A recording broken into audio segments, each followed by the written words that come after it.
Squire! Fetch my Vorpal helmet! Hey there folks, this is the Vorpal Helmet channel, and in this first series we're going to look at some of the differences between Dungeons & Dragons 5th edition 2024 rules and the Dungeon Fantasy Roleplaying Game powered by GURPS. For those of you that don't know, GURPS is a Steve Jackson Games product, and it stands for Generic Universal Role-Playing System. It's a toolkit that allows you to use its rules to play any kind of role-playing game genre, whether it's high fantasy like D&D, supernatural horror like Call of Cthulhu, a space opera like Star Wars, gunslinging in the Old West like Boot Hill or Deadlands, gladiators in ancient Rome, basically anything you can think of. GURPS is currently in 4th edition, and it has been for something like 20 years or so it's pretty well supported and a pretty robust system. It has supplements for D&D-like role-playing called Dungeon Fantasy, and in late 2017 or early 2018, they released a box set called the Dungeon Fantasy Roleplaying Game, or DFRPG, which is a self-contained rule set that gets rid of all the other rules and information that would be relevant for other genres of play, and gives you everything you need to play a D&D-like game in one boxed set. Before I go further, I want to give a shout out to a few YouTube channels that produce similar content. One is Easy GURPS, and I think he plays mostly using GURPS Lite or a variety of different rules. He's got some great videos using GURPS to play D&D 5e adventures like Lost Mine of Phandelver, and his Randos to Heroes series is also a little bit crazy, but pretty fun. The next one, and maybe in my view the best one, is Nosh Solo, who's done similar things comparing GURPS to Savage Worlds and Dungeon Crawl classics.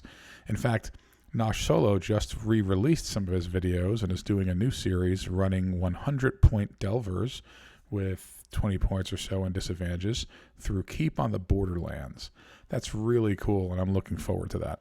He uses Fantasy Grounds VTT, which is fun. I've used it, but I'm using Foundry VTT as that's my current favorite. One of the guys who created the GURPS system for Foundry is Chris Normand, also known as Nose, and you should check out his channel also. While he hasn't put anything out for a while, he has some good videos on GURPS generally and how to play it in Foundry. Anyhow, I would encourage people to follow and subscribe to those channels. They're great. So what I'm going to do is run some entry-level DFRPG characters through parts of a classic old-school D&D module set called The Temple of Elemental Evil. Although I didn't play this or run it as a GM back in the day, I received the Goodman Games original Adventures Reincarnated version of those modules as a gift a few years ago, the version that you can play with D&D 5th edition. And we're going to give it a spin with DFRPG and with D&D 5th edition using the 2024 rules. Now, before I introduce you to the characters, when I say entry level, what I mean is really entry level, more or less the equivalent of D&D first level characters, which is a far lower level than the starting power levels for DFRPG delvers. They usually start at 250 points. We're going to be starting at 62 points. So what I'm using is a supplement from Gaming Ballistic, written by Kevin Smith, called Delvers to Grow, which gives you some templates for D&D folks, think character classes, that you can use for novice delvers. It's a pretty great product, as are all of the products from Gaming Ballistic. And this is not an ad, I just like those products.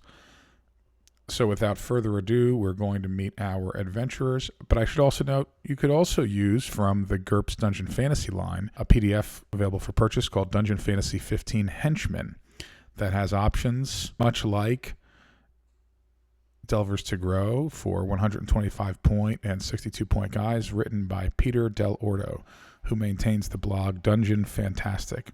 It's also an excellent product. It's wholly compatible with GURPS and basically 95% compatible with the DFRPG box set.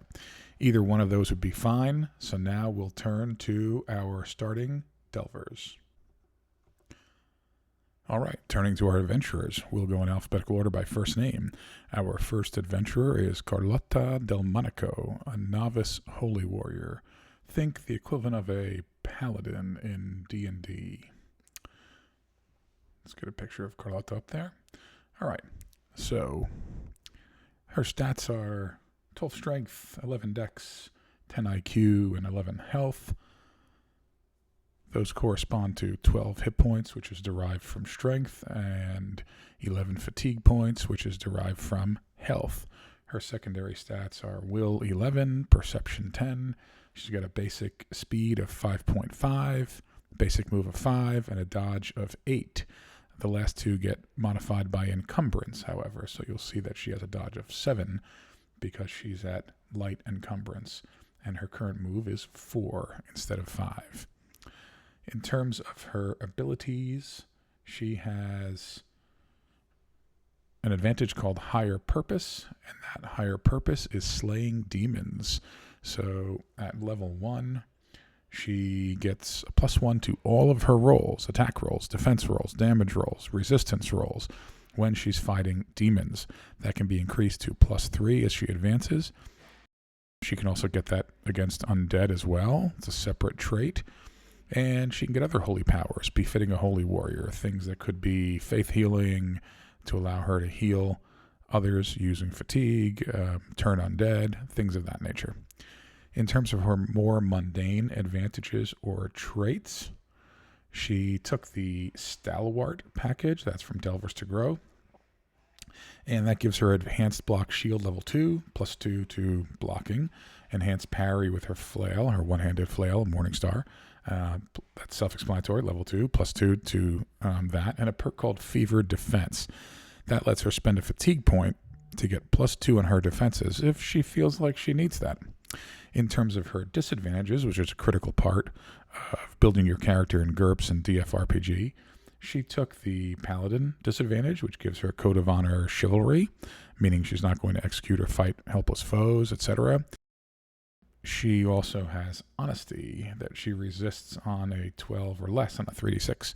That means law-abiding, not truth-telling. That's the truthfulness disadvantage. She also took the Hero package, and that gives her Charitable, again, not in terms of money, but giving aid and helping others, even if it means walking into a possible trap.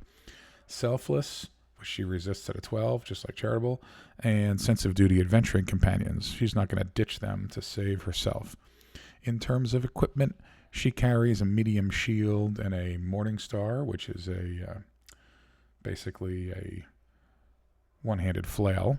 And she wears mostly like a heavy cloth gambeson, or a gambeson vest at least, of sorts. On her arms and her leggings, those are light cloth. That gives her DR2, damage reduction 2, everywhere where she has heavy cloth, and damage reduction 1 where she has light cloth.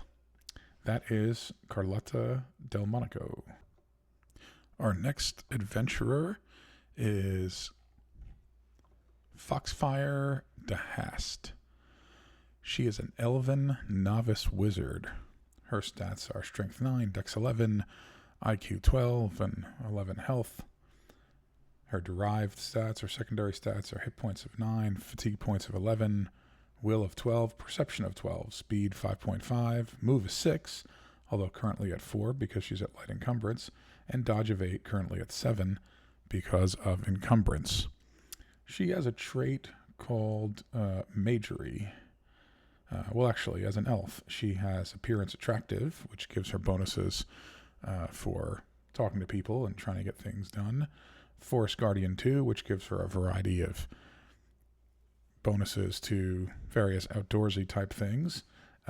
Sense of Duty Nature, a built-in disadvantage, and also she has Magery. She has this at level 2. In this particular sheet, it doesn't show it. This is the Gaming Ballistic quick reference sheet, but there are other sheets that you can use to see that.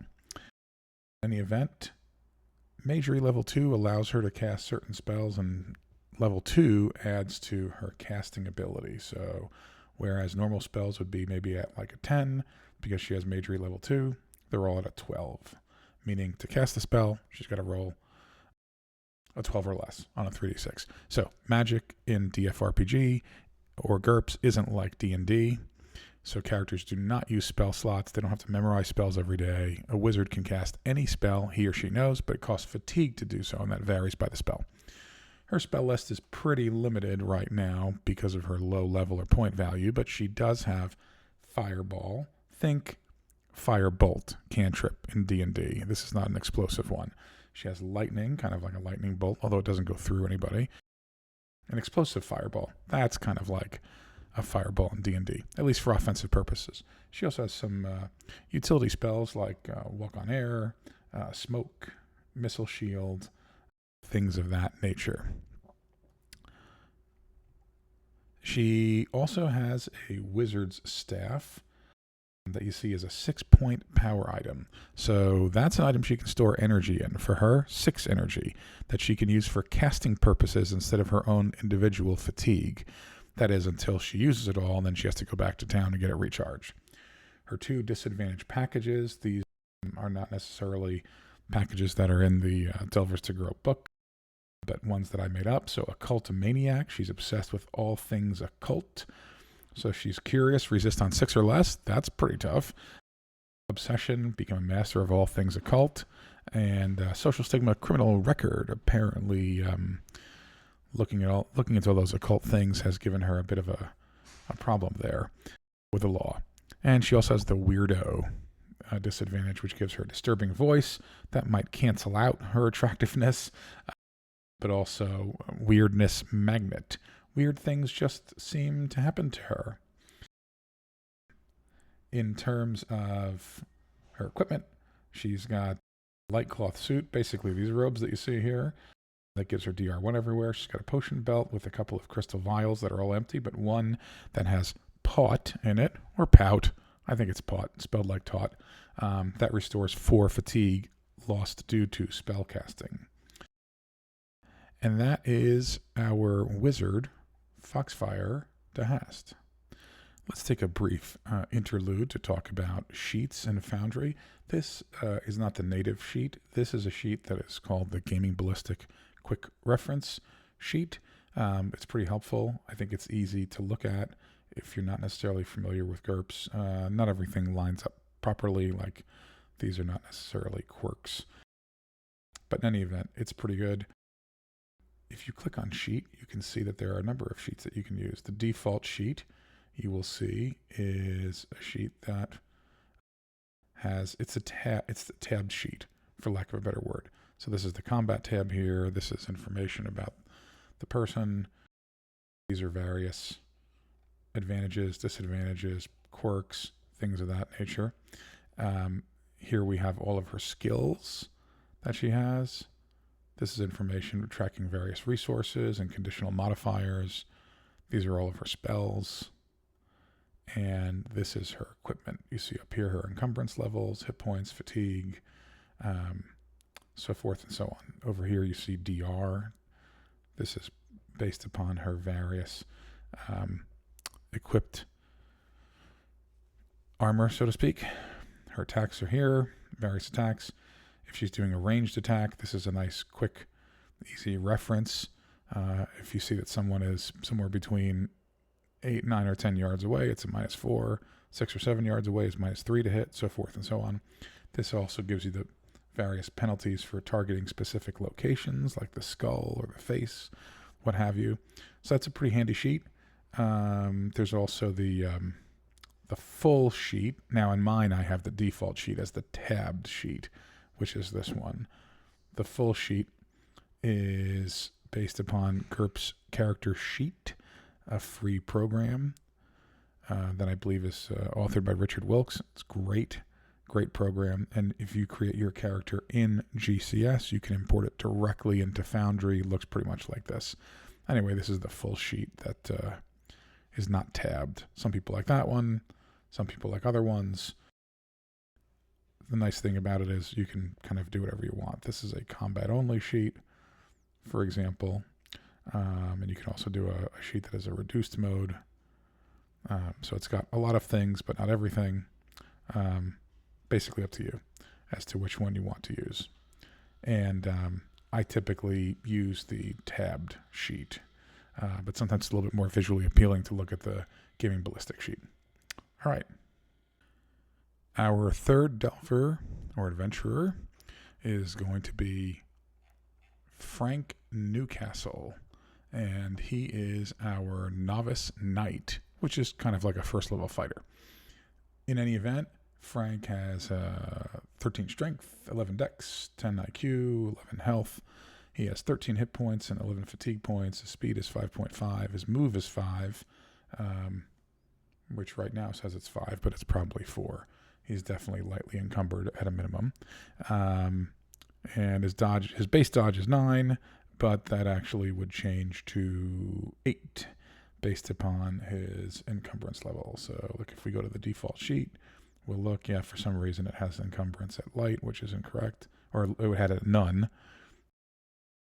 Yeah, 66.75 pounds, that looks right. Okay, so let's go back to the Gaming Ballistic quick reference sheet. There we have it. So when we look at Frank, we see that now he has strength 13. That's important because you'll see the damage here. 1 dice and 2 dice minus 1. That's for thrusting base damage. That gets modified by the weapon that you use. And swing damage. So when he's swinging, he does 2 dice minus 1 plus whatever the weapon is. So for him, for example, using a broadsword does, I think, something like it does +2 thrusting, +1 swinging. So for him, it would be 2 dice plus 0, 2 dice for swinging.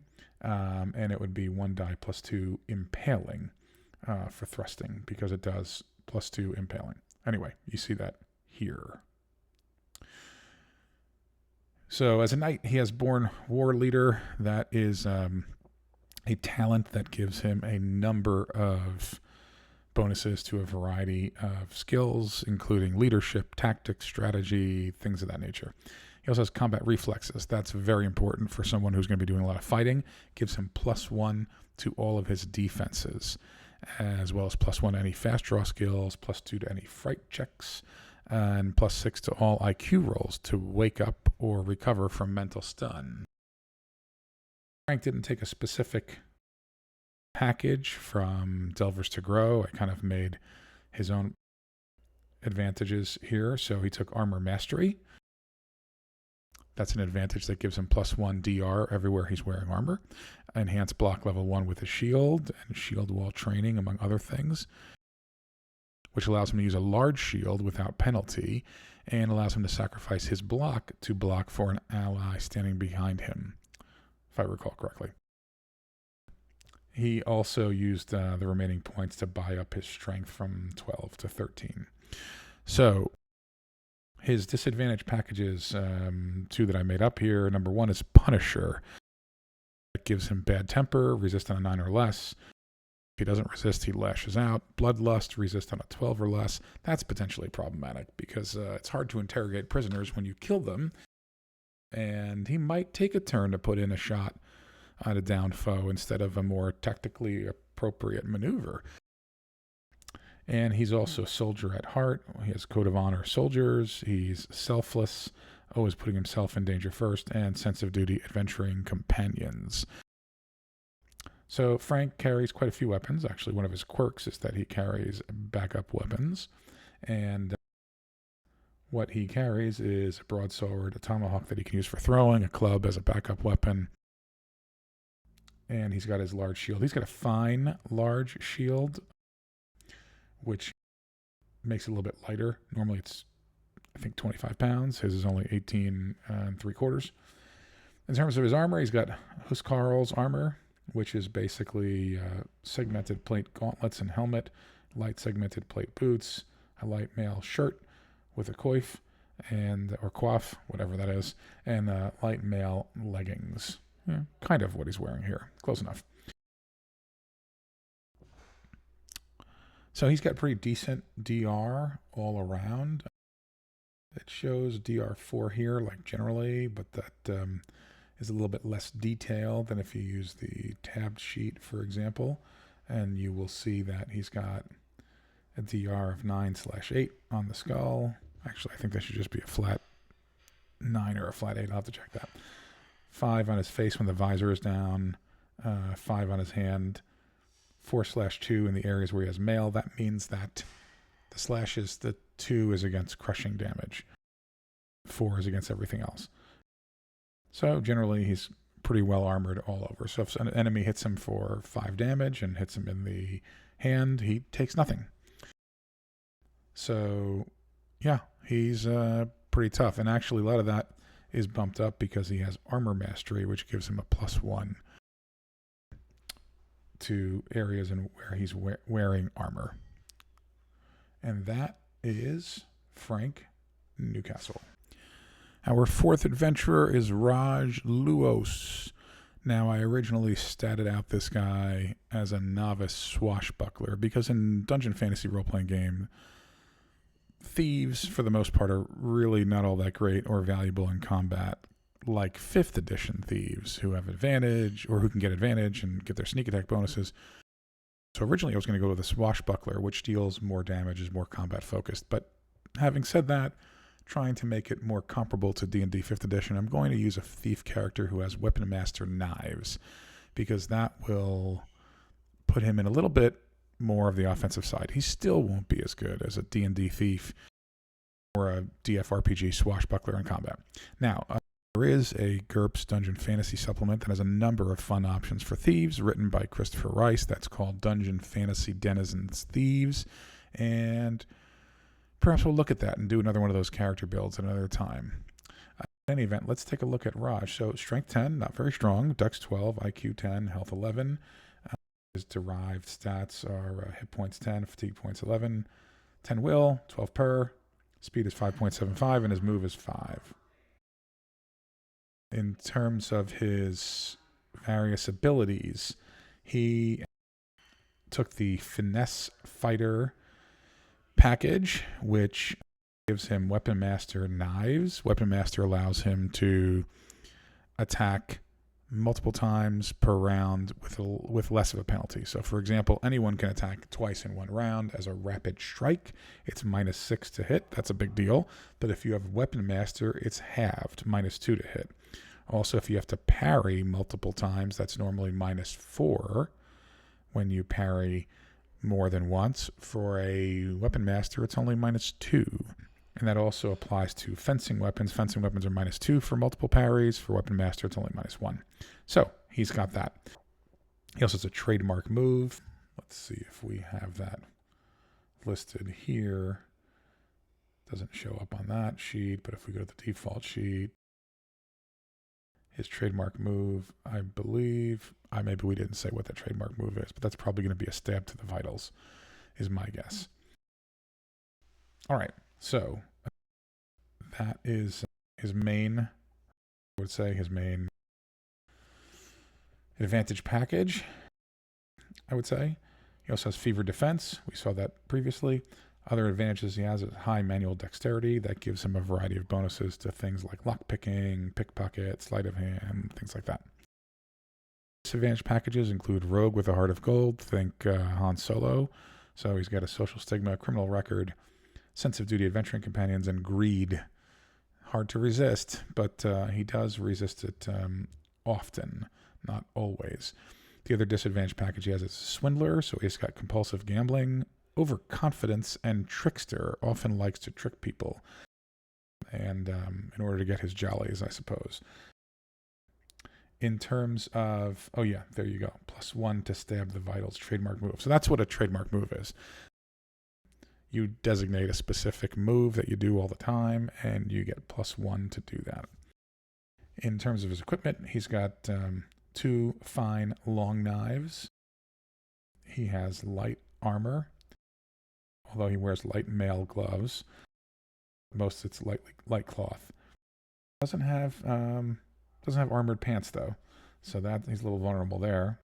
But he's got lockpicks in addition to money. So that's our thief, Luos. Our 5th adventurer is Thulnar Dawnshield. He is a dwarven novice cleric. Stats are Dex 10, Strength 10, IQ 12, Health 12, so not particularly strong or dexterous, but because he's a dwarf, that Health 12 translates into 15 fatigue points, and he's got 10 hit points. Dwarves get 3 extra fatigue points. He also has Lifting Strength 2, which allows him to carry more. couple of other features as a dwarf. Pickaxe Penchant 2, which gives him +2 on various axe-related or pickaxe-related skills, such as axe mace, thrown weapon, axe mace, prospecting, things of that nature. He is a cleric who has power investiture 1, so his spells are not going to be at the highest level, but he did put 2 points into minor healing and did put 2 points into stop bleeding. So those 2 spells in particular, he knows a little bit better, is a little more skilled with them. In terms of his skill packages or his spell package includes things like armor and might, which are pretty self-explanatory. He also has shield, which gives additional defense bonuses. Stop bleeding and minor healing are the 2 lowest level healing spells, and he has a couple of other spells that are helpful as well. As a dwarf, he has +6 on his health rolls to resist poison. Tough Skin 1, so he's got some natural DR all over. That's pretty good. In terms of his disadvantage packages, he has the packages that I created here. One was called Clerical, true old school cleric. Now, when you run a cleric in DF or DFRPG, they have to have one of these various traits: honesty, sense of duty, co-religionists, or vow no-edged weapons. He has all 3. He is a true old school cleric. And his other package is neutral good. So that is a combination of sense of duty, adventuring companions, selfless, and charitable. In terms of his equipment, he has a small dwarven mace. The fact that it is dwarven is important because that means that it's not an unbalanced weapon. Normally with an unbalanced weapon, if you attack with it, you can't parry with it that same turn. If you get a dwarven version of that unbalanced weapon, it removes that issue. So he has that. He has a medium shield that is fine and engraved. It's worth $700. That also serves as his power item. And you can't see it on this sheet here, but it's a 7 energy power item. So he can cast off that. In terms of his equipment, he's got a light segmented plate helmet, light cloth leggings, heavy leather boots, heavy cloth sleeves, heavy cloth body armor. Looks like I didn't give him gloves. Maybe we'll have to fix that. He's got a backup mace and a holy symbol. All right, that is our cleric, Thulnar Dawnshield. Last but not least is our last adventurer, Yesunge. He's a half-ogre novice scout, which is kind of like a D&D ranger. Interestingly, he's one of the strongest adventurers in the party with a strength of 14. He gets that because he is a half-ogre, and half-ogres get increased strength 4, as well as increased health 1. Unfortunately, he is also our dumbest delver because half-ogres get decreased intelligence 1. Having said that, he also has dex 12, health 12. His hit points are 14, which match his strength. Fatigue points are 12, pretty basic. Speed is 6.25. Move is 6, so he's the quickest delver. He's going to go first out of all the delvers in terms of initiative, and he's got a good move. Because he's a half-ogre, he also, and because he has the strength that he has, he is going to be not even lightly encumbered. He has no encumbrance. He's carrying less than his basic lift. In terms of other problems he has, so to speak, because he's a half-ogre, he's got appearance ugly. That is difficult. And also social stigma savage, -4 to various influence skills, and he's denied entry to town on a 6 or less. A little bit of racism, I guess, built in there. Tough Skin 1, Fearlessness 1, which helps him resist fright checks a little bit better, and he has Night Vision 3. Our dwarf, I think we didn't mention before, had Night Vision 6. That decreases the penalties when you're in low light conditions. None of them have dark vision. That's not something that is typically with a player character race or species or whatever we call it. In terms of being a scout, he's got the outdoorsman advantage. That gives him the ability to get bonuses on various skills like tracking and survival and navigation, things like that. In terms of his disadvantages, these are also disadvantage packages that I created. Classic Ranger, he has sense of duty nature and vow, own no more than what can be carried. And the alignment is chaotic good. So he has charitable, but he resists that very often, almost all the time. Impulsiveness, selfless, again, typically resist that. And sense of duty, adventuring companions. He carries a longbow. He has a variety of arrows. He's got bodkin points that are armor piercing. He's got broadheads, and he's got some cutting point arrows that do cutting damage. He also has 2 healing potions, interestingly enough, and he has fur body armor, which gives him a DR of 1. That is our scout, Yesunge. All right, so those are our 6 adventurers, and I think in one of the next episodes, and we'll see how we'll do this exactly, but we'll also show these adventurers using the D&D 2024 rules and how they look a little bit different when you stat them out in D&D. But if anyone has any thoughts or comments about that or about any of these specific delvers, why they're built the way they're built, whether I should have done something different, let me know in the comments.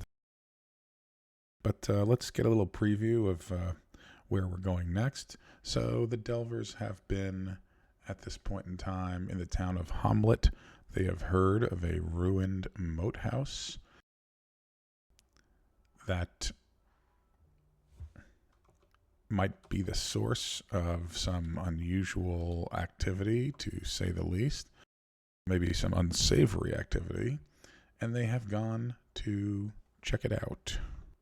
As they approach, they find a tree about 100 yards away or so where Yesunge climbs up and stores whatever they don't need for now, their backpacks, etc. And they start walking up to the ruined moat house. And that's where we'll pick it up next time on Vorpal Helmet. See you next time, folks.